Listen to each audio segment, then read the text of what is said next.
ሰቃዮቹ እንዳሉ በዚያ የተሰበሰበው ሰው ሳይርቅ የገደሉት እጆቻቸው ገና የገዳይ እጆቻቸው ገና እየጮሁባቸው ሳይረሱ ሳይዘነጉት ወዲያው ተገልጦ ሊያሳፍራቸው ይገባል። ትናንት ወዲያ የገደለው ማለት አለባቸው። ይሄ ምን ማለት መሰላችሁ? በሌላ ዘመን ወይም በዚህ ዘመን ወይም ከ300 ዓመት በኋላ እንደመስቀሉ ወይም ከ300 ቀናት በኋላ ገዳዮቹ በሌሉበት ሰቃዮቹ በሌሉበት ቢነሳ ኖሮ ግራ ከማጋባት በቀር ፋይዳው ምን ይሆን ነበር? ምክንያቱም ላላዩት ላልሰሙት እንዲያው ቢገለጥ ኖሮ ግራ ይገባ ነበር። የአይን የሞቱ የአይን ምስክሮች እያሉ ግን ከተገለጠ ያን ያሳማኝ ሆና። ለዚህ ነው ሳይረሱ ሳይዘነቡ ደግሞ ሳይጠራጠሩት ብዙ ዘመን ሳይቆይ ወዲያው የተነሳው። ለዚህ ነው ኤስ ምክንያት ለማሳጣት ነው። ዓለምን ሰበብ አልባ አድርጓታል። አልቀበል ብሎ ነው እንጂ አዋጁ እውነት ነው። የሞተውን የተነሳው የተቀበረው ነው። መቃብር ረግጦ ሌላ አድርጎ የተነሳው ምን ሆነ መሰላችሁ? እንዲህ ይላል እግዚአብሔር ቃል ሐዋርያት ሥራ ምዕራፍ 12-19 እንዲህ ይላል። ሄሮድስ አስፈልጎ ባጣው ጊዜ ጠባቂዎቹን መረመረ፣ ይገድሏቸውም ዘንድ አዘዘ። እንደው እዚህ ጋር አንድ ነገር አይደንቃችሁ? እንኳን አይደለችም በእግዚአብሔር እቅፍ ያለችው ሕያዊት ነፍሳቸው ቀርቶ የቅዱሳን በመቃብር ያለችው አጥንታቸው እንኳን ስራ እንደምትሰራ አታውቁ? ልድገመው። በመቃብር ያለችው አጥንታቸው እንኳን ሳትቀር መቃብራቸው እንኳን ሳይቀር ከሞቱ በኋላ ነው እኮ ምላችሁ። አሁን ለእግዚአብሔር ቅዱሳን ይሄ ጉዳይ ነው። ሞተ አልሞቱ እንዴት ያሳፍራል! እና ለዚህ ነው ክርስቲያን የሆነው እኛ ከሞትን በኋላ ኃይል እናጣ፣ ከሞትን በኋላ ስራ አንሰራ፣ ከሞትን በኋላ ስራችን ላይከተለን ነው። ኤልሳ ሙት አስነስቷል በሕይወቱ፣ ከሞተም በኋላ ሙት አስነስቷል። ይሄ ነው የክርስትና ሕይወት፣ ይሄ ነው እግዚአብሔራዊ ሕይወት። በሕይወትም በሞትም የክርስቶስ ናቸው። በቃ እዩ። ምስክርነት በቅዱሳት መጻሕፍት 2 ወይም 3 ሰው ካለ ለአይሁድ የ2 ወይም የ3 ሰው ምስክርነት እውነት ነው። ለሮማውያን 7 ምስክሮች ካሉ ለሮማውያን እውነት ነው። ክርስቶስ ይህን በትንሣኤው አድርጓል። እዩ 2 3 ብቻ አይደለም፣ ከ500 ለሚበዙ ክርስቶስ በግልጽ ታይቷል። ቅዱስ ጳውሎስም እንደጠቀሰው እንኳን ለ2 ለ3 የ500 ምስክሮች ከዛ በላይ ምስክሮች አይተው እምቢ አሉ። አይሁድ ልባቸውን አደነደኑ፣ አይናቸውን አጨለሙ። በቃ እናምንም አሉ። ምስክርነት ግን ተሰጥቷል። አዎ ለገሌ ታይቷል፣ ለስምዖንም ታይቷል። ቅድም እንዳነበብኩላችሁ ለብዙዎች ታይቶ ምስክርነቱን ሰጥቷል። በአይሁድ ዘንድ የ2 የ3 ምስክርነት ተረጋግጧል። ጌታ በእውነት ተነስቷል። በስመ አብ ወወልድ ወመንፈስ ቅዱስ አሃዱ አምላክ አሜን። ክርስቶስ ተንሥአ እሙታን አሰሮ ለሰይጣን ሰላም ኮነ። ክቡራን አበው ካህናት፣ ሊቃውንተ ቤተ ክርስቲያን፣ መምህራነ ወንጌል፣ ዘማሪያን፣ የተወደዳችሁ የሰንበት ትምህርት ቤት ደቀ መዛሙርት፣ ምእመናንና ምእመናት በልዑል እግዚአብሔር ስም እንደምን ሰነበታችሁ? እንደምን አላችሁ? አሜን። በቸርነቱ የጠበቀን በአጸደ መቅደሱ የሰበሰበን እንደ በደላችን እንደ ኃጢአታችን ያልተቆጣጠረን ምሕረቱን ያበዛልን ይህችን ዕለት የጨመረልን በፊቱ መሰብሰብን በመጨከን ቃሉን መናገርና መስማትን የፈቀደልን የአባቶቻችን አምላክ የእኛም አምላክ ልዑል እግዚአብሔር ዘላለማዊ ስሙ የተመሰገነ ይሁን። ለቀደምት አበው ለነቢያት፣ ለቅዱሳን ሐዋርያት፣ ለሐዋርያውያን አበው፣ ለሊቃውንት የገለጸውን ጥበብና ምስጢር ለሁላችንም ይግለጽልን። ከዚህች ዕለት ይልቁንም ከተወደደች ከቅድስት ድንግል ማርያም ከኪዳነ ምሕረት በረከት ረድኤት ለሁላችንም ያሳትፈን፣ አሜን። ጌታ በእውነት ተነስቷል። በዚህች ምሽት እግዚአብሔር ቢፈቅድ የምንማርበት የትምህርታችን ርዕስ ነው።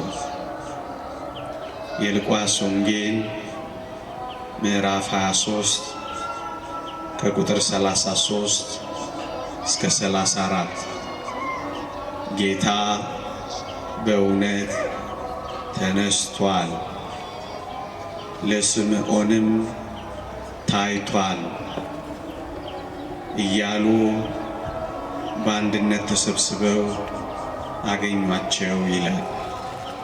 እኔ ከዚህ ኃይለ ቃል ጌታ በእውነት ተነስቷል በሚል ርዕስ የትንሣኤውን የምስራች በትንሣኤው ሰሙን መነጋገር ይገባልና ጥቂት ደቂቃዎች በዚህ ርዕስ አቆያችኋለሁ። የአባቶቻችን አምላክ የእኛም አምላክ በመካከላችን ተገኝቶ ጥበቡን ምስጢሩን ይግለጽልን። ይልቁንም ስለ እናንተ ሲል በጎውን ቃል እንዲያስተምረን ፈቃዱ ይሁንልን። ጌታ በእውነት ተነስቷል። ትንሣኤ ባይኖር እኔና እናንተ እዚህ ባልተሰበሰብንም ነበረ። ትንሣኤ ባይኖር ባለፉት ሰሞናት በእድሜ ዘመናችንም አፋችን ኮችችላ እስኪመስል ባልጾምንም ነበረ። ትንሣኤ ባይኖር ውርጩን፣ ብርዱን፣ ሐሩሩን፣ ቁሩን፣ ረሃቡን አንችለውም ነበረ። ትንሣኤ ባይኖር ሰማዕታት በእቶን እሳት ውስጥ አይገቡም ነበር። ትንሣኤ ባይኖር በመንኮራኩር መፈጨት እንዴት ይቻል ነበር? ትንሣኤ ባይኖር የመጀመሪያዎቹ ክርስቲያኖች በግበበ ምድር በካታኮምብ እንዴት ይኖሩ ነበር? ትንሣኤ ባይኖር እንዴት አድርጎ ይህ ሁሉ ሕዝብ ይህንን አንድ ቃል ቁጭ ብሎ ይሰማ ነበር? ትንሣኤ ባይኖር ቅዱሳን ሐዋርያት እንዴት አድርገው ሰቅጣጭ የሆነውን መከራ ይቀበሉ ነበር? ትንሣኤ ባይኖር እንደ ንስር ክንፍ ከአገር አገር የእግራቸው ሸሆና እስኪነቀል እንዴት ይበሩ ነበር? ትንሣኤ ባይኖር በረሃውን ምድረ በዳውን ለምን ይሞሉት ነበር? ለምን ብለው ባለጸጎች ድሆች ሆኑ? ትንሣኤ ስላለ ነው። ለምን ይመስላችኋል? በጣም አመንዝሮች የነበሩ ንጹሐን የሆኑት ትንሣኤ ስላለ ነዋ። ምን በወጣችሁ እናንተ እኔን እዚህ ቆማችሁ የምትሰሙት? አንድ መናኛ ሰው የምታደምጡት የትንሣኤው ኃይል ስላለ ነዋ። ለምን ሌሊት ትቆማላችሁ? ለምን በማለዳ ለቅዳሴ ትገሰግሳላችሁ? ትንሣኤ ስላለ ነዋ። ለምን መረን አልወጣንም? ለምን ሊል ዘሊል አልሆንም? የትንሣኤው ኃይል ስላለ ነዋ። ቤተ ክርስቲያን ባላውያን ነገሥታት ፊት፣ በአረማውያን ፊት ለምን ደፈረች? ትንሣኤ ስላለ ነዋ። አያችሁ፣ የቤተ ክርስቲያን የሕይወቷ ማዕከል ትንሣኤ ነው እና ትንሣኤ ባይኖር ምን እንሆን ነበር ካላችሁኝ፣ ሐዋርያት በራቸውን ዘግተው ሙሾ ሲያማሹ እንደኖሩት እኛም በራችንን ዘግተን እየነፈረቅን እንኖር ነበር። ቤተ ክርስቲያን በሯን የከፈተችው መቼ ይመስላችኋል? ጌታ በእውነት መነሳቱን ስላወቀች ነዋ። ለምንድን ነው በዓለም ፊት የደፈረችው? ለምንድን ነው በኔሮን ቄሳር መናፈሻ ግቢ ውስጥ ከነ ሕይወቷ የተቃጠለችው? ትንሣኤ ስላለ ነዋ። ለዚህ ነው ቅዱስ ጳውሎስ አንድ አስደናቂ ቃል የሚናገረው፣ በትንሣኤው ኃይል አምናለሁ፣ በመከራው እካፈላለሁ፣ በሞቱ መስለዋለሁ። ለምን? የትንሣኤው ኃይል። የትንሣኤው ኃይል ጨዋ ያረጋል። የትንሣኤው ኃይል ጭምተኛ ያረጋል። የትንሣኤው ኃይል ንጹሕ ያረጋል። የትንሣኤው ኃይል ዝቅ ያረጋል። የትንሣኤው ኃይል ነው ዓለምን የቀየረው። ስለዚህ ትንሣኤን ማውራት የሚገባ ነው። ጌታ ባይነሳ ኖሮ አሁን እንዳልኳችሁ ደጃችንን ዘግተን ፈሪዎችና ተንቀጥቃጮች እንሆን ነበር። ዓለም ደስ ይለዋል፣ እናንተም ሙሾ ታሟሻላችሁ እንዳላቸው ዓለም ደስ እያለው አሸንፌዋለሁ ብሎ ይጨፍር ነበር።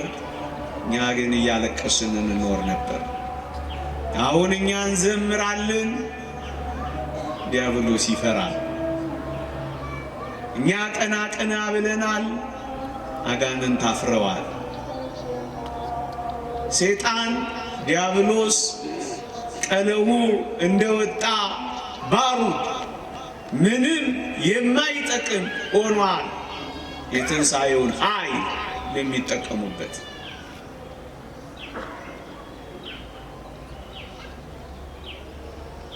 ይህ የቤተ ክርስቲያን ዋናዋ አዋጇ ነው። ወገኖቼ፣ ጌታችን በእውነት ስለተነሳ ነው ሁሉንም ነገር በቤተ ክርስቲያን ማድረግ ይቻላል። ጌታችን በእውነት ተነስቷል። ታዲያ ምን አዲስ ነገር ልትነግረን ነው? ማለዳ ማለዳ አዲስ ነው። የቤተ ክርስቲያን የሕይወት ማዕከል ነዋ።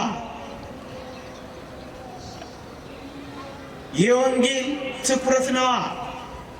አራቱም ወንጌላት የተለያየ ነገር በተለያየ አቅጣጫ ቢያስተምሩ በትንሣኤው ግን ተባብረዋል። በትንሣኤው ነው የደመደሙት። ትንሣኤው የቤተ ክርስቲያን ሕይወት ነው።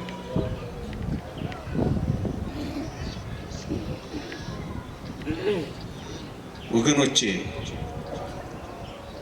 ይህንን ትንሣኤ ማንም ሊያስተባብለው ወይም ማንም ውሸት ነው ሊለው እንዳይችል ሆኖ የተዘጋጀ ትንሣኤ ነው። እኛ ሁል ጊዜ ክርስቲያኖች የምናወራው እዩ፣ ክርስቶስ ሞቱን እንኳን በአደባባይ ያደረገው አላፊ አግዳሚ በሚያየው ወዲህ ወዲያ የሚመላለሱ ሰዎች በሚመለከቱት ስፍራ ክርስቶስ በአደባባይ በገበያ ቦታ በበዓላቸው ሰሞን ለምን ይመስላችኋል ሞቱን በአደባባይ ያደረገ? ማለት በስውር በጓዳ ወይም ሰው በማያየው በተርታ ሜዳ ለምን ያላረገው ይመስላችኋል ሞቱን? እይ ወገኖቼ፣ ይህን ያደረገው ስለ ትንሣኤው። ክርስቶስ በመንገድ ላይ ወድቆ ወይም በጓዳ ታሞ ወይም አቃስቶ ማቆ ወይም አስታማሚ ምናምን እያመጣለት አይደለም የሞተው። በአደባባይ ተሰቅሎ ነው የሞተው። ለምን? እዩ፣ ትንሣኤውን በአዋጅ የሚያደርግ ስለሆነ ክርስቶስ ሞቱንም በአዋጅ ያደረገው ለዚህ ነው። ለትንሣኤው ምስክር የሚሆን አሟሟት ነው የሞተው እያልኳችሁ ነው። ምን ማለት መሰላችሁ? ሞቱ በአደባባይ ተፈጽሞ እንኳን አይሁድ ክደዋል፣ ትንሣኤውን አላምን ብለዋል። አሟሟቱን በስውር ቢሆን ኖሮ ትንሣኤውን ላለማመን ምክንያት ያገኙ ነበረ። መሞቱን በምን አውቀን ነው ተነሳ የምንለው ብለው ሰበበኞች በሆኑ ነበረ። እዩ፣ ሞቱን በስውር ቢያደርገው ወይም በድብቅ ሞቶ ተነሳው ቢል ኖሮ ይሙት አይሙት፣ ይቀበር ይደበቅ፣ እኛ በምን እናውቅላችኋለን ይሉን ነበረ። አያችሁ፣ ሰበበኞች እንዳይሆኑ፣ ምክንያት ፈጣሪዎች እንዳይሆኑ፣ ያለ ሰበብ ዓለምን ሲያስቀር ምክንያታቸውንም አፍ ሲያዘጋ ሞቱን በአደባባይ ያደረጋል። ለምን? ትንሣኤውን በአደባባይ ስለሚገልጣል። ማለት ምን ማለት መሰላችሁ? ትንሣኤውን በአዋጅ የሚያደርግ ከሆነ ሞቱንም በአዋጅ ነው ሊያደርግ የሚገባው። ምክንያት የሞተው ነው የተነሳው፣ የገደልነው ነው ሕያው የሆነው፣ የቀበርነው ነው ሞትን የረገጠው መባል አለበት ክርስቲያኖች። አያችሁ፣ አሟሟቱ እንኳን ላነሳሱ የተመቸ ነበር እያልኳችሁ ነው። አንደኛ የዚህ ጥልቅ ምክንያት ሞቱ ምስክሮች ካሉት ትንሣኤው ምስክሮች እንዲኖሩት አድርጎ ነው የሞተው። አያችሁ፣ ይህንን ማን ሊክድ ይችላል?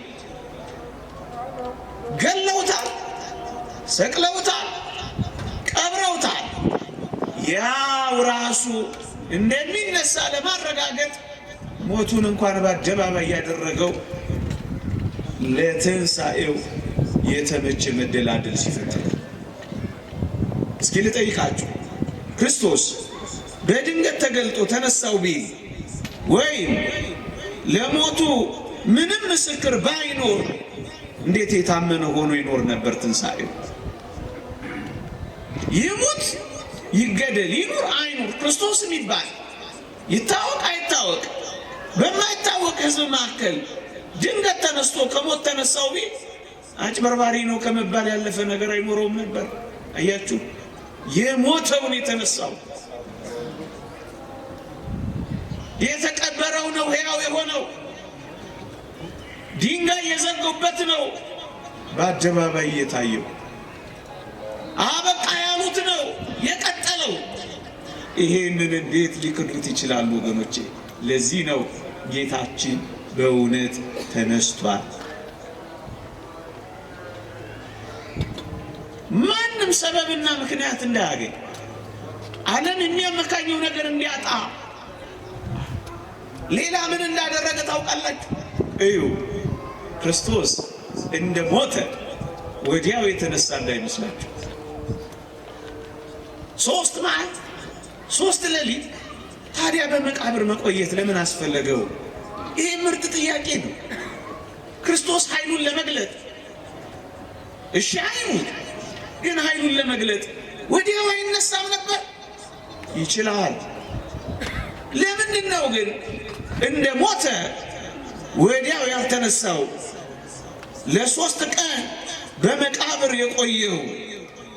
የዚህ ምክንያቱ ምንድነው ካላችሁኝ፣ አሁንም ጌታችን በእውነት እንደተነሳ ለማረጋገጥ ነው። አይሁድም፣ ሮማውያን፣ ፈላስፎችም በዚህና በሚመጣው ዘመን የሚነሱ ከሃዲያንም በእውነት አልተነሳም ብለው እንዳይሉት ምክንያት እያሳጣ ነው። እንዴ እዩ፣ እንደ ሞተ ወዲያው ቢነሳ ኖሮ ምን የሚል ሰበብ ሊፈጥር እንደሚችል ታውቃላችሁ? ይሄ ፈላስፋ ዓለም እንዴ መች ሞተ? ሞትን እኮ ሙሉ ለሙሉ ደግሞ አልተቀበለም።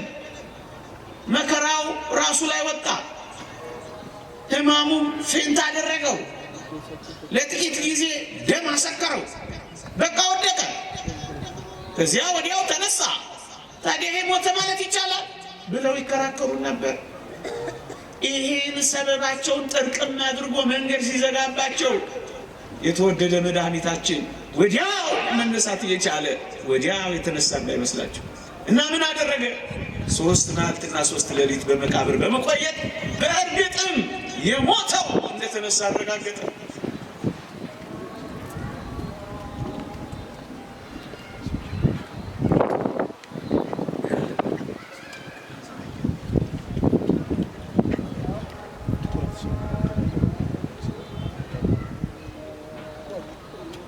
ጌታ በእውነት መነሳቱን ለማሳየት እንደ ሞተ ወዲያው አልተነሳም። አልሞተም ወይም ሙሉ ለሙሉ ሞትን አልተቀበለም የሚል ትችትና ነቀፋ የሚያመጣ ዓለም ነውና ይሄንን አፍ ሲያዘጋ ወዲያው አልተነሳም ወገኖች።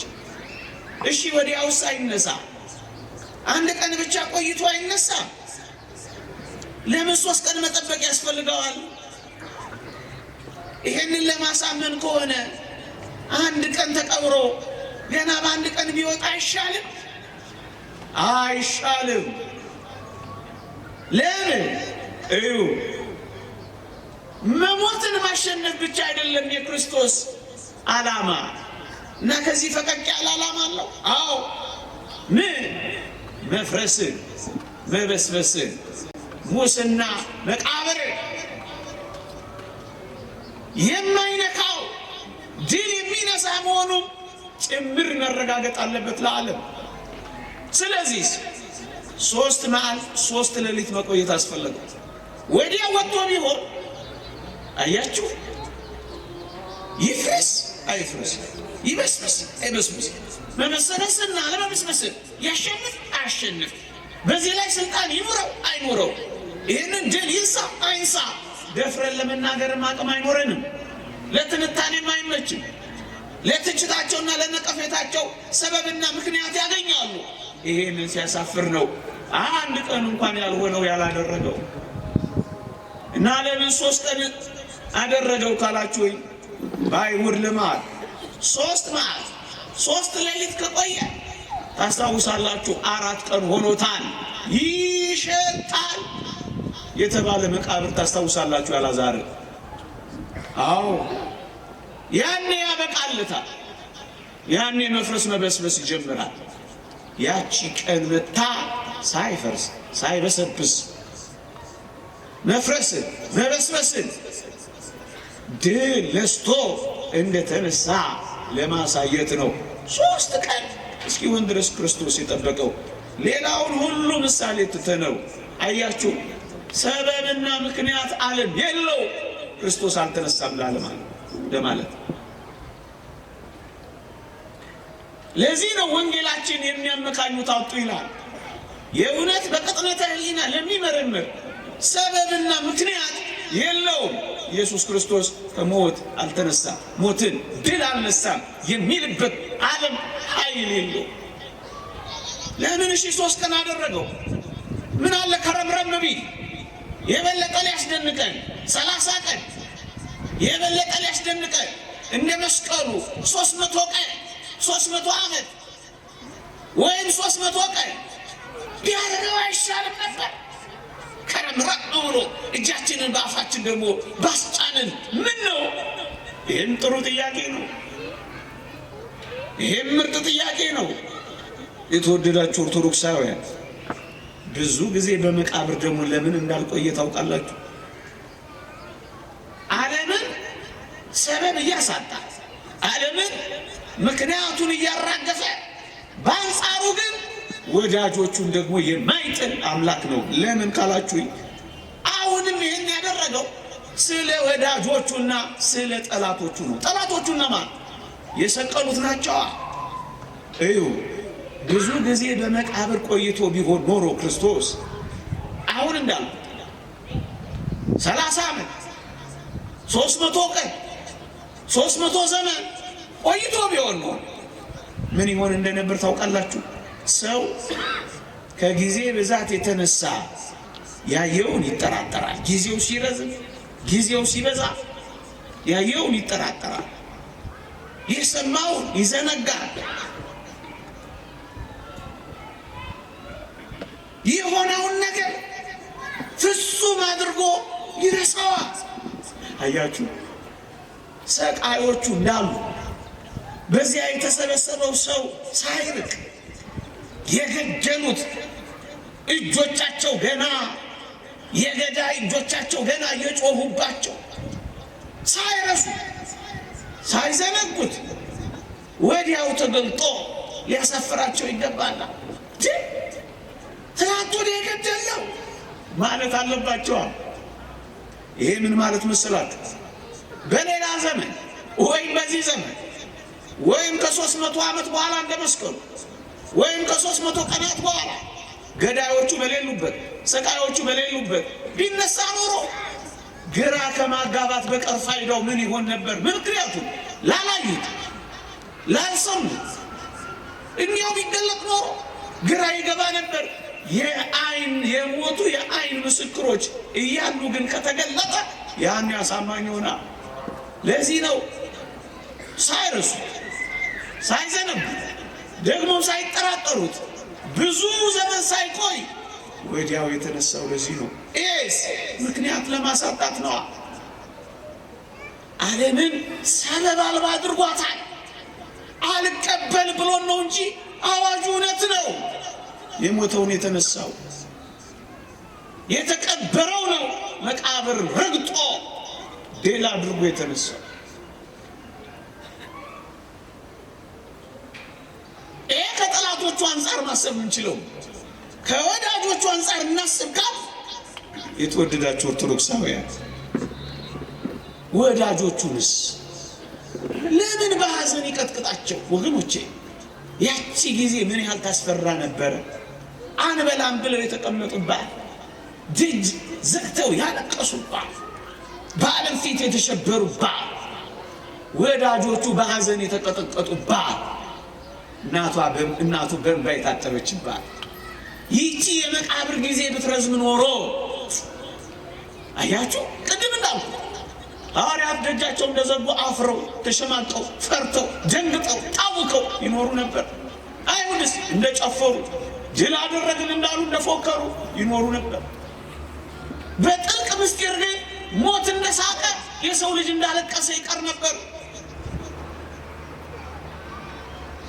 አሁንስ በሞት ላይ መፎከር ጀመረ ክርስትና። በሞት ላይ የሚፎክር እንደ ክርስትና ያለ ማን ነው ወገኖች? ሞት የተናቀ ሆና ሕፃናት እንኳን ሳይቀሩ ሞትና ሞትን ቅዱስ ቂርቆስ አንተ ሞት መጫወቻ ሆነ ደፈሩት።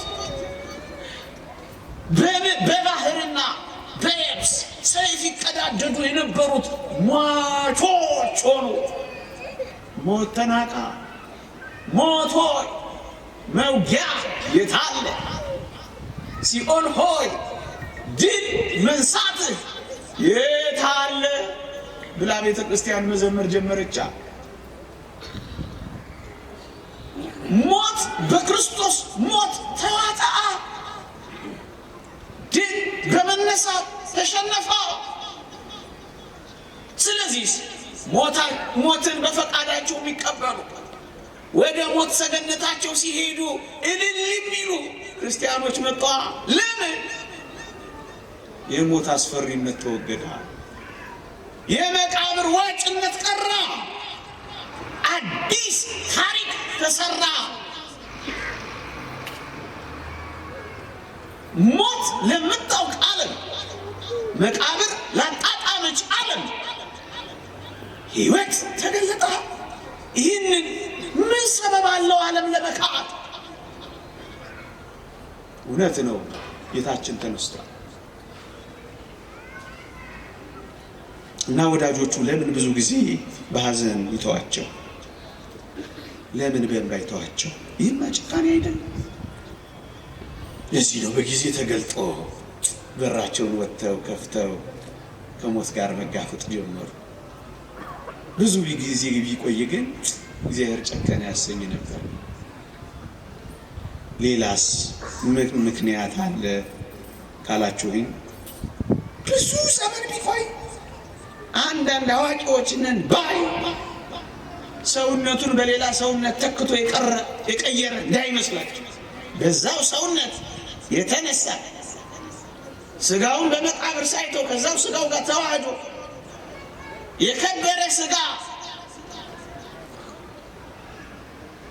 ራሱ ይዞ እንደተነሳ ለማለት ሌላ ስጋ ሌላ ሰውነት እንዳይመስላቸው እኔ ነኝ ዳሱኝ የሚላቸው እኮ ለዚህ ነው። እኔ ነኝ የሚላቸው ለዚህ ነው። ይህንን መዘረዝረው ለምን ይመስላችኋል? ማናቆነን ነው ወይስ እንዲያና እንዲህ እያልክ እንጀታችንን ልትበላው ፈልገ ነው እንዳትሉኝ አደራ። አይደለም፣ በፍጹም አይደለም። ይሄ እውነት ነው። እኛ ባናምነው እንኳን እዚህ ያለነው ሰዎች ባንናገረው ባናምነው እንኳን ይሄ አባቶቻችን ያመኑት ብቻ አይደለም የኖሩበት ብቻ አይደለም የሞቱለት ሕይወት ነው። ለትንሣኤው ነው በመግቢያ እንዳልኳችሁ ይሄው እንጂ ማን ይሰበሰባል? ማንም እዚህ ዞር ብሎ ድርሽ ብሎ ማይመጣም ነበር።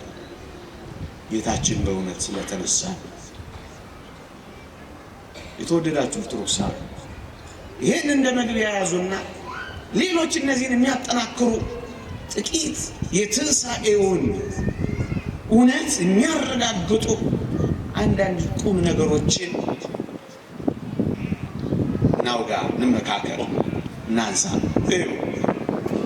ታስታውሳላችሁ የጌታችን መቃብር ድንጋይ እጅግ በጣም ከባድ ድንጋይ ነበረ ወገኖች። እንኳን መቃብር በአይሁድ ዘንድ እንኳን የሞት መቃብር የውሃ ምንጮች እንኳን የሚገጠሙት በከባድ ድንጋዮች ነበሩ። ታስታውሳላችሁ።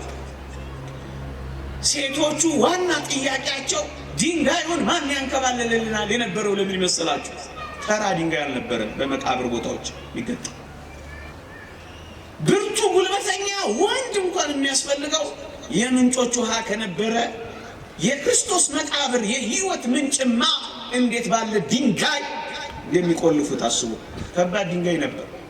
ከ20 ሰው ያላነሰ ሊያንከባልለው የሚችል ድንጋይ ነው። ጥቂት ሰዎች ማንከባልሉ። በጣም ከባድ ድንጋይ። ድንጋዩን መጀመሪያ ላስተዋውቃችሁ ብዬ ተራ ድንጋይ ተራ አይደለም። ዝም ብሎ ቆፈር የሚደረግ ሊነሳ አይደለም። ከ20 ሰው በላይ ሊያነሳው የሚችለው መቃብር ነው የገጠሙበት፣ ድንጋይ ነው የገጠሙበት። ታዲያ ይሄን ድንጋይ ሴቶቹ እኮ ማን ሊያንከባልልን ይችላል ያሉት እኮ ለዚህ ወገኖቼ፣ እዚያ ውስጥ ነው ክርስቶስን የከተቱት። ታዲያስ ይሄንን ድንጋይ አሁን ማን አንከባለለውና አወጣው ይባላል? ክርስቶስ ሞትን ድል ካነሳ በቃ፣ መቃብርን ካላሸነፈ በቃ፣ ዝግ በሆነ ማኅፀን ገብቶ እንደወጣ በተዘጋ መቃብር ካልወጣ በቀር በዚያ ወቅት ማንም ባልነበረበት ደቀ መዛሙርቱ በተበተኑበት ምዕመናን ያን ድንጋይ ማን ሊያንከባልለው ይችላል? 20 ሰው አጠገቡ አልነበረም። ታስታውሳላችሁ። በጣም በጥቂት በጣት የሚቆጠሩ ሰዎች ነው መቃብሩ ስር የነበሩት። እነሱ ደግሞ ሊያንከባልሉ የሚችሉ አይደለም። ምክንያቱም ብዙዎቹ ሴቶች ነበሩ። ሴቶች ደግሞ አሁን ያልኳችሁን ድንጋይ ማንከባለል አይደለም እንጀራ ሲበሉ እንኳን አይቆጠሩም ነበር። ታስታውሳላችሁ? ከሴቶችና ከህፃናት በቀር 5000 ህዝብ ተመገበው ይላል። ህፃናት ከሚበሉት የሚፈረፍሩት ስለሚበዛ፣ ሴቶች ከሚበሉት ይልቅ ማፈራቸው ስለሚበዛ ተቆጠሩ። የድሮቹ ናቸው እንጂ አይሁኖቹ። ኮራ እንዳይሉ ብዬ ነው ደግሞ ማታ እንዳያስቸግሩ ብዬ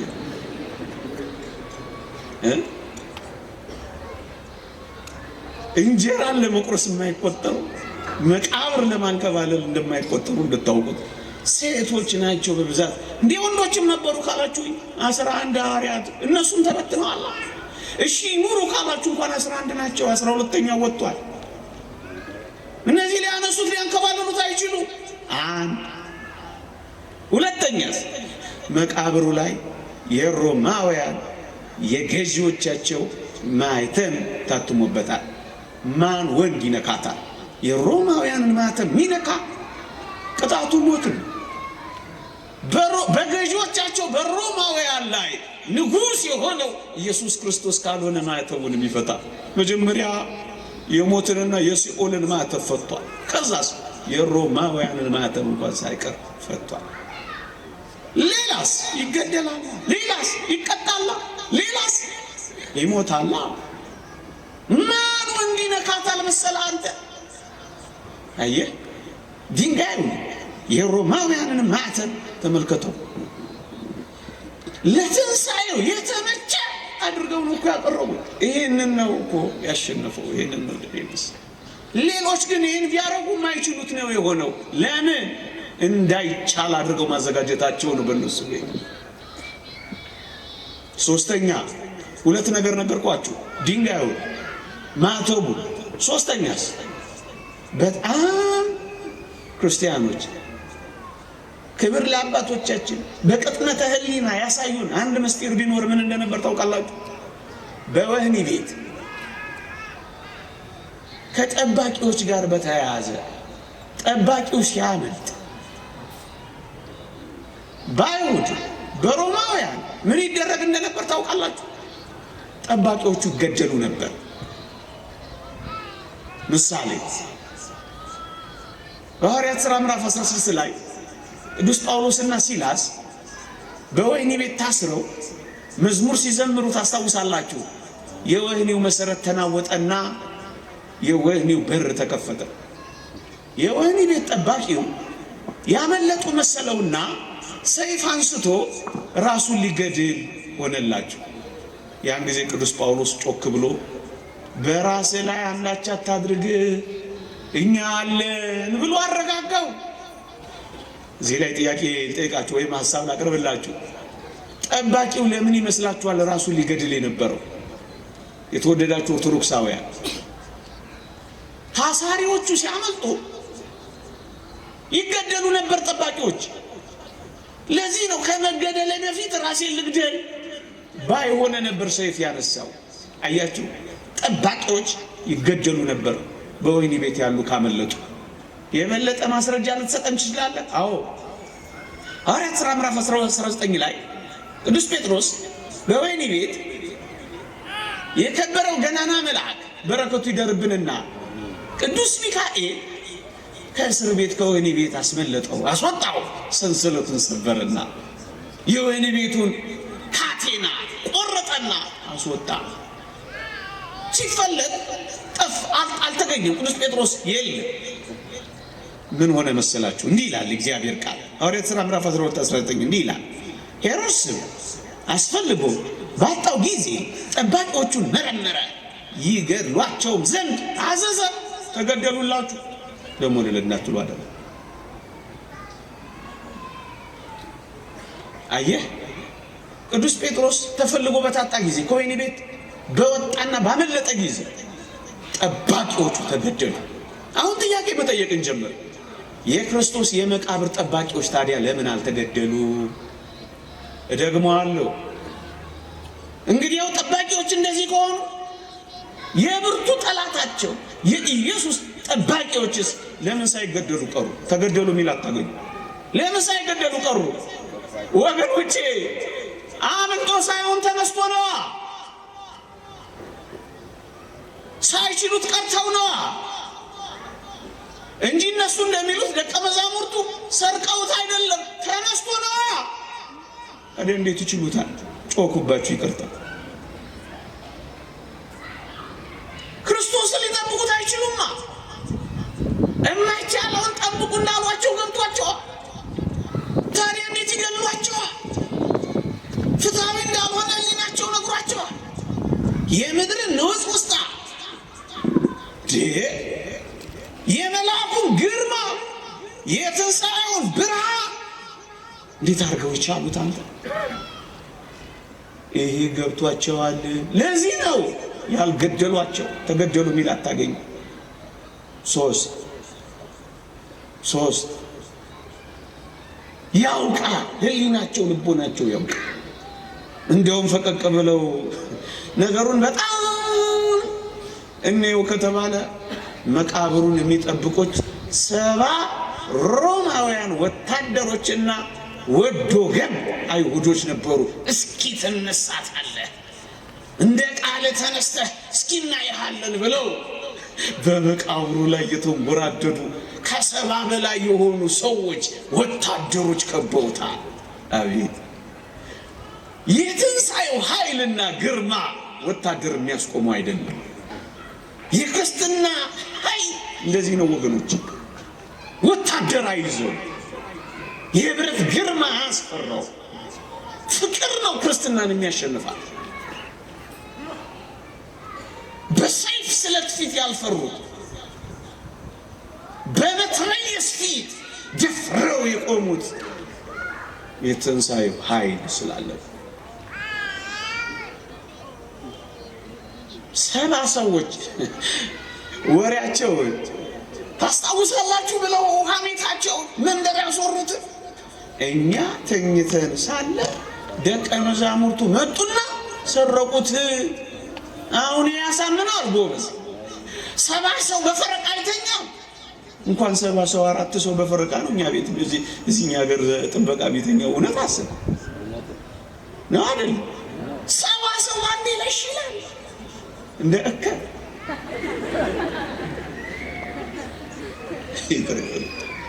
ሰው ተራው ውሸት፣ እልም ያለ ደረቅ ውሸት። አሁን በዚህ ውሸት ቤት ትንሣኤ ስትቀጥል አይታያችሁ? ውሸታቸውን ነው። ተሰርቆ አይደለም። ምን ሆኖ ነው? ኧረ በሉት፣ ምን ሆኖ ነው? ተነስቶ ነው። ተኝቶ አይደለም፣ አቅቷቸው ነው። ምን ሆነው ነው? አቅቷቸው። እንዴት ይጠበቃል? ጠባቂያቸውን ይጠብቁታል? እንዴት ይሆናል? አይቻልም፣ አይቻልም፣ አይቻልም።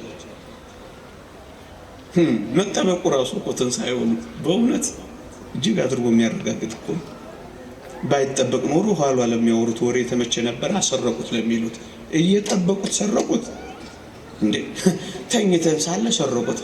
እስኪ በእውነት ወሬያቸውን እንመርምረው። እኛ እንኳን ምስኪኖቹ እንኳን መርምረው፣ እኛ እንኳን መርምረው።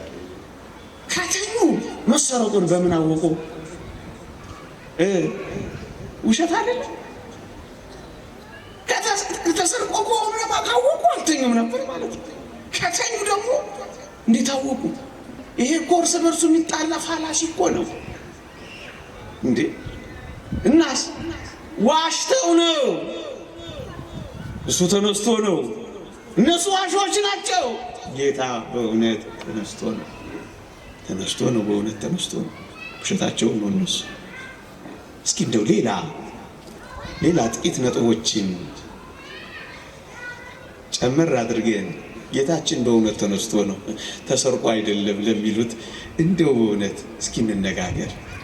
ተሰርቆ ቢሆን የሰማችሁ ይሄን ጌታችን በእውነት ተነስቶ ሳይሆን እነሱ እንደሚሉት ተሰርቆ ቢሆን ኖሮ በሞቴ ወንጌላችን ምን ይላል?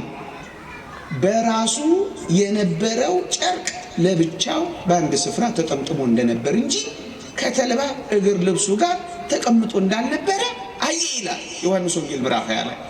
ቅዱስ ዮሐንስ ሲገባ የተልባ እግር ልብሱ ለብቻ፣ በራሱ ላይ የተጠመጠመው ጥምጥም ለብቻ ተቀምጦ እንጂ አንድ ላይ እንዳልነበረ አየ ይላል። የተወደዳችሁ ኦርቶዶክሳውያን እውነት ሌባ ሰርቆት ቢሆን ኖሮ እንደው ለብቻ የሚያስቀምጥ እንደው ምርጥ የሆነ ሌባ ታገኛላችሁ? ዝብርቅርቅ ነው እንጂ የሚያደርገው ይሄን ተፍተፍ አድርጎ ለብቻ፣ ይሄን ደግሞ ለብቻ ቢማርጎ ሌባ የለም። ያው የሚያል ሰው እየጠበቀ እናንተ ተሰርቆ አይደለም ምን ሆኖ ነው? ተነስቶ ነው። እንዲህ አይነትም ሌባ የለም። እስኪ በሞቴ እንደው ልንገራችሁ፣ እንደው የእውነት እንነጋገር ከተባለ ስርቆት ከነበረ ይህ ሁሉ መስተካከል ይታይ ነበረ እንዴ? ሌባ እኮ ሰርቆ አይተናል። እውነት እንነጋገር ከተባለ አንዱን ከአንዱ ጋር ተራምሶ አይደል እንደሚሰርቀው አንሶላ መስረቅ ከፈለገ ራሱን አልጋውን ገልብጦ ነው የሚሄደው። ለምን እንደዛ እንደሚያደርግ ባላውቅም አንድ ትንሽ ነገር ለመውሰድ ትልቅ ነገር ሰብሮ ነው ይሄንን የሚያደርገው። እንደዚህ ነው ብጥርጥ የሚያደርገው። ይሄ ግን ለብቻ ለምን ተቀመጠ? ተሰርቆ ከሆነ እሺ። ደግሞ ሌላ ነገር ልንገራችሁ። ሽቶ፣ ከርቤ፣ የሬት ቅልቅል፣ ደሙ፣ ይሄ ሁሉ ከፈኑ፣ ይሄ የተገነዘበት ከፈን፣ ይሄ ሁሉ ተቀብቶ ተለቅልቆ ነው የተገነዘው ጌታችን። ምን ማለት መሰላችሁ? ያ ሁሉ ያረፈበት ጅራፍ፣ ሰንበሩ፣ ደሙ ተጣብቋል። ይሄን ለማጋነን አይደለም። አንብቡ፣ ስሙ፣ ታሪኩ ሳይንስ እንኳን መርምሮታል። እዩት፣ እማሙ ተጣብቋል። እና አንድ ሌባ በዚያች ጥቂት ሰዓታት ውስጥ ያውም ሰዓታት አይደለም እነሱ ባሉበት ይሄንን ገሽልጦ እንዲህ አርጎ ልጦ አስተካክሎ አስቀምጦ ይሄዳል ብላችሁ ታስባላችሁ? ሰው አየኝ አላየኝ ብሎ ፍትለክ ብሎ አንስቶ መሄድ ነው እንጂ ስርቆት የሚባለው ይሄ በጥንቃቄ ምዕተ ዓመት አይፈጅም። ይሄን ለማድረግ ተሰርቆ አይደለም ተነስቶ ነው። ውሸታቸውን ጌታ በእውነት ተነስቶ ነው። ደግሞስ እንደው ይሰረቅ ከተባለ የተወደዳቸው ኦርቶዶክሳውያን ስጋውን ከመስረቅ ይልቅ ለአንድ ሌባ ዋጋም ያወጣለት የተልባ እግር ልብሱ ነበር ይላሉ ሊቃውንት። ምክንያቱም በጣም ውድ ነው፣ ነገስታት ቤት የሚለበስ ነው። እሺ ይሰረቅ፣ ታዲያ የተልባ እግር ልብሱን ትቶ ይሄዳል ብላችሁ ታስባላችሁ? አንድ የሚሰርቅ ሌባ ውሸት ነው፣ ተሰርቆ አይደለም። ምን ሆኖ ነው? ተነስቶ ነው። ሐዋርያቱ ሰረቁ፣ ደቀ መዛሙርቱ ወሰዱት። ይሄ ደግሞ እንዴት ያለ አሳፋሪ ውሸት ነው! ደቀ መዛሙርቱ ሐዋርያቱ በዚያ ጊዜ ነፍሳቸውን ለማዳን ተበትነው የነበሩ አልነበሩም እንዴ? ተበትነው እግዚአብሔር ያሳያችሁ፣ ልዑል ያመልክታችሁ። በሕይወት እያለ ያልታገሉለት ሞቶ ስጋውን ለመስረቅ ይጋደላሉ ብላችሁ ታስባላችሁ? ይሄ ደግሞ እንዴት ያለ ጭልም ያለ ውሸት ነው! ደቀ መዛሙርቱ መጣው ወሰዱት፣ ሰረቁት። ይሄ ደግሞ እንዴት ያለ ፍጥጥ ያለ ውሸት ነው! ደቀ መዛሙርቱ በሕይወት እያለ የሸሹና የተበተኑ አልነበሩም? ተቀብሮ ሳለ ታዲያ እንዴት ደፈሩ? ይሄ ያሳምናል? በፍጹም አያሳምንም። ተበትነው ነበር። ከየት ተሰበሰቡ? እኛን ጠይቃቸዋለን። ውሸት ነው እንጂ ያን ሁሉ ታምራት ላደረገ እንደዚያ ከተበተኑ በቃ ሞተ ተሸነፈ ለተባሉ እንዴት አይቻልም? ውሸት ነው ይሄ። ተበትነው ነበር፣ ኋላ ነው የተሰበሰቡት እና ውሸት ነው። ተሰርቆ ሳይሆን ተነስቶ ነው።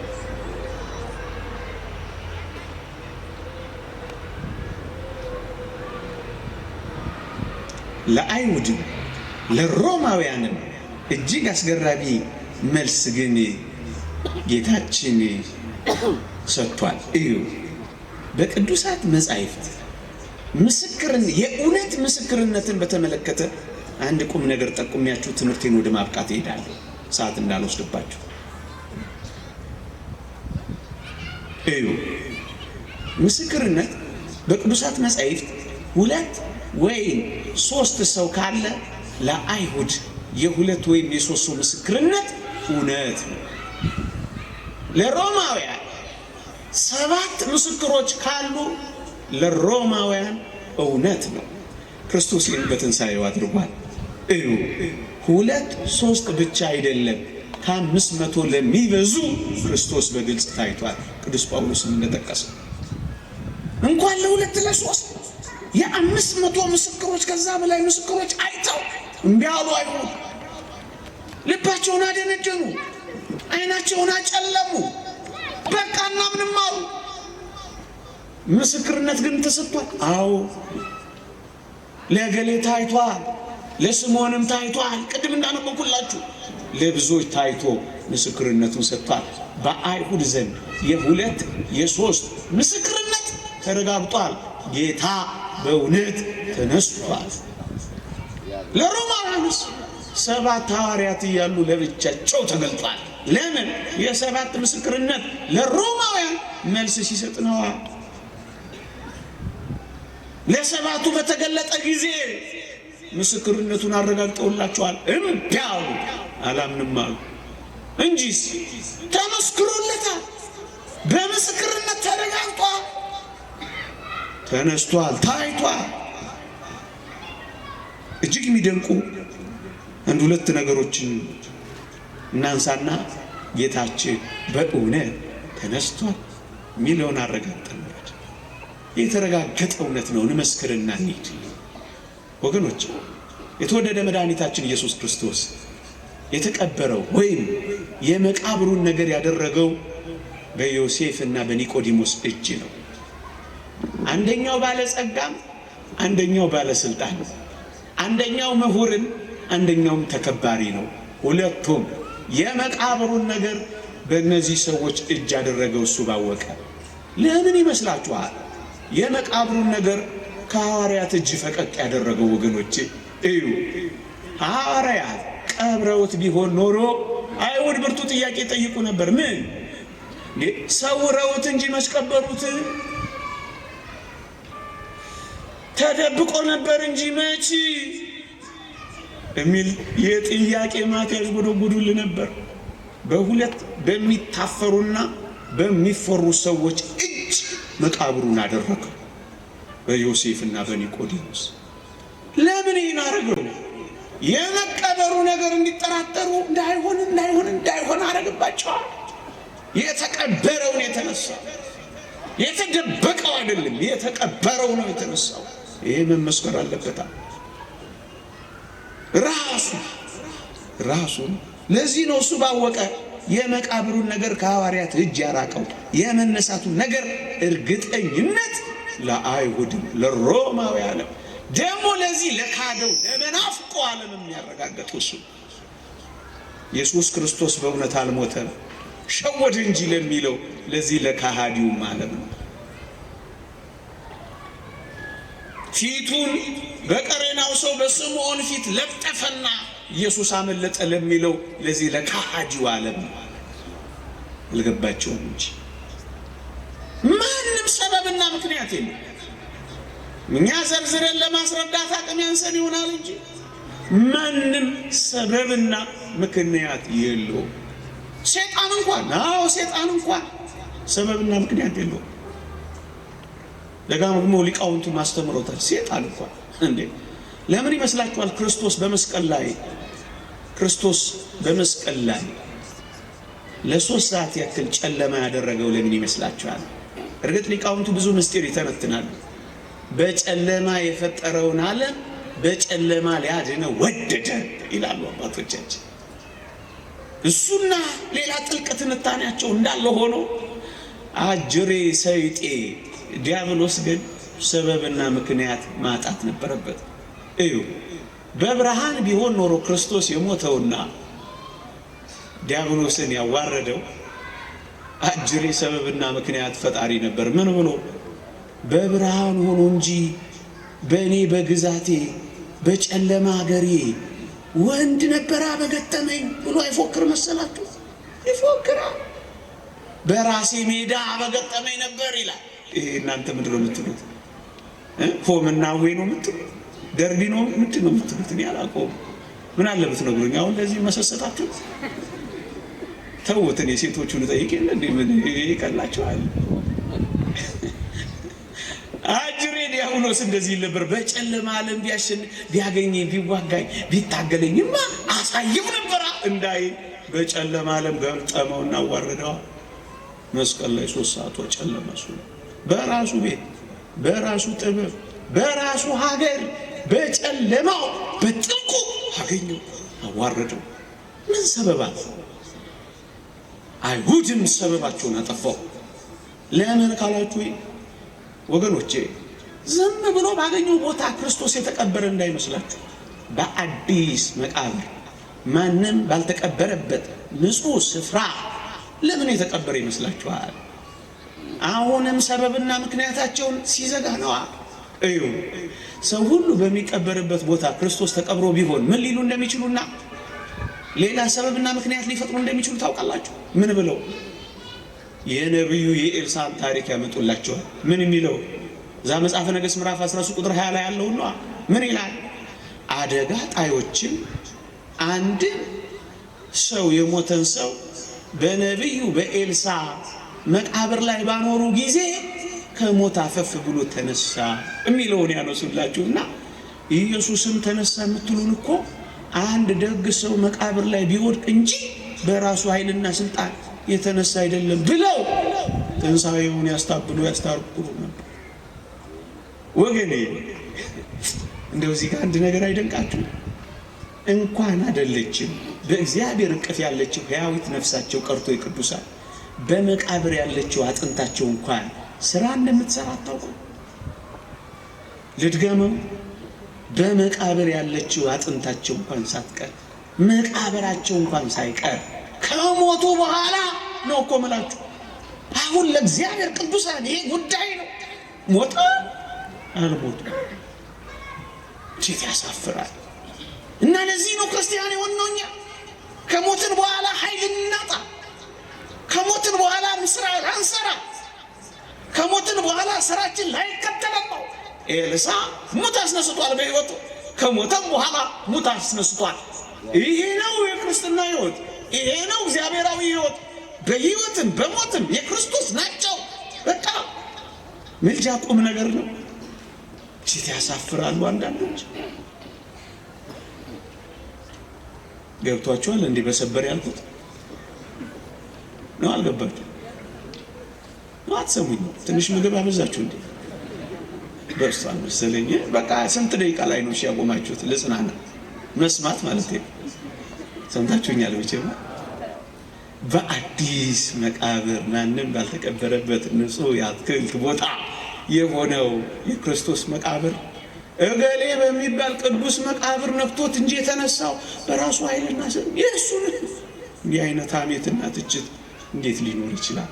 ለዚህ ነው መቃብሩን በአዲስ መቃብር ሰበብና ምክንያት ዓለም የለው ጌታ በእውነት ተነስቶ ነው። በራሱ ኃይልና ስልጣን ተነስቶ ነው። የባህሪ አምላክ ስለሆነ ሞትን ድል አድርጎ ውጦ ነው የተነሳ። ጌታችን በእውነት ተነስቷል።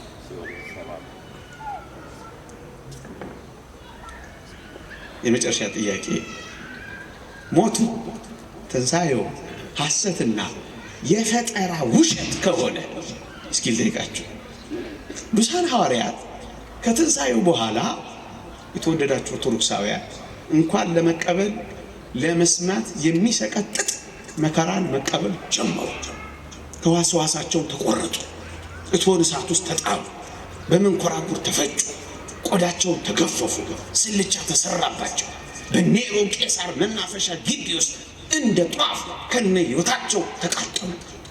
ከሞተ በኋላ ከተነሳ በኋላ በሕይወት እያለ የሸሹ ከተነሳ በኋላ ግን ይሄን ሁሉ መከራ ለምን ተቀበሉ? ለሞተ ብቻ፣ ላልተነሳ ብቻ እንጂ ይሄ ምን ያሳምናል? እንዴት ያሳምናል ወገኖቼ? ሐዋርያቱ ከዛ በኋላ ለምን ሰጣጭ መከራ ተቃፈጡ ነው የምላችሁ። እኔ ሲቆራረጡ እንዴት እልል ይላሉ? ሲቃጠሉ ከመኮማተር ይልቅ ለምን ይፈቃሉ? አያችሁ፣ ስለተነሳ ነው። የትንሣኤውን ኃይል ስላዩ ነው። በቃ እኮ ነው ድፍረት የሆናቸው። እስኪ ልጠይቃችሁ፣ በዚህ በምድራዊው ሕይወት የጦር መሪው እያለ ጭፍራው ተዋጊው ይዋጋል የጦር መሪው እስካለ። የጦር መሪው ሲሞት እስካላችሁኝ ሰራዊቱ ይበተናል። ይህንን ማረጋገጥ ትችላላችሁ። በክርስቶስ ግን የሆነው ተገላቢጦሽ ነው። በሕይወት እያለ ተበተኑ፣ ከሞተ ከተነሳ በኋላስ ተሰበሰቡ፣ መዋጋት ጀመሩ። ለምን? የጦር መሪው ትንሣኤውን አዩ። በቃ ይህ እንኳን እንዴት ይሆን? ይህ ሁሉ ክርስቲያን እንዴት እዚህ ዝም ብሎ ይቀመጣል? እዚህ ድንጋይ ላይ አዋራ ላይ እንዴት ያለፈው ሳምንት ጽኑ ስግደትን ስትሰግዱ ስለተነሳ ነው። መከራ ለምን ታገሳችሁ? ትንሣኤውን ስለምናምን ነው። ስለምናምን ነው። አጋንንት እንኳን እርግጥ የአጋንንትን ምስክርነት አንሰማም። አጋንንት እንኳን አንድም ቀን ኢየሱስ አልተነሳም ብለው አያውቁ። አጋንንት እንኳን ይህን ብለው አያውቁ። አጋንንት ብለው ማያውቁትን ነው አንዳንድ ሰዎች ጨክነው በዚህ ዓለም ላይ የሚሉት። እውነት እንነጋገር ከተባለ ክርስቶስ ያልሞተ ከሞትንም ያልተነሳ የትንሣኤውንም ኃይል ያልገለጠ ከሆነ ስሙ ሲጠራ አጋንንት ለምን ይጨነቃል? ስሙ ሲጠራ ድውያን ለምን ይፈወሳል? ስሙ ሲጠራ የሚፈስ ደም ለምን ይደርቃል? ስሙ ሲጠራ የካንሰር ሴሎች ለምን ይጠፋሉ? ስሙ ሲጠራ ሽባዎች ለምን ይተረተራሉ? በቃ የሞተ ብቻ ስለሆነ ነው አይደለም። የትንሣኤው ኃይል እውነት ስለሆነ ነው። ቅድም እንዳሉት አመንዝሮች ለምን ንጹሐን ሆኑ? ገዳዮች ለምን ሟች ሆኑ? ጣዖታት ለምን ተሰባበሩ? ጣዖስ ለምን ደነገጠ? እነዚህስ ለምን ተንቀጠቀጡ? ጣዖታት ለምን አፈሩ? ክርስትና ለምን በዓለም ከበረ? የትንሣኤው ኃይል ጌታችን በእውነት ስለተነሳ ነው። ተሰርቆ አይደለም። ምን ሆኖ ነው? ተነስቷል። ይቆያል።